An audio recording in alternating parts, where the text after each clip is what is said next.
আল্লাহ তাআলা বলেন, আমি যাকে ওয়াতারযুকু মান ইয়াশাউ বিগাইরি হিসাব, আমি হিসাব ছাড়া রিজিক দিয়ে থাকি।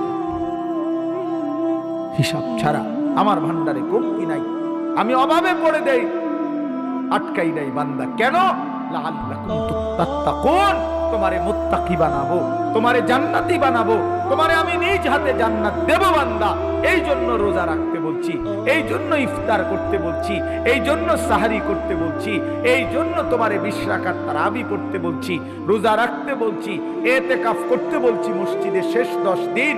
সবে কদর তালাশ করো, গুনাহ ছেড়ে দাও বান্দা, আমি আমার জান্নাত তোমারে দিয়ে দেব।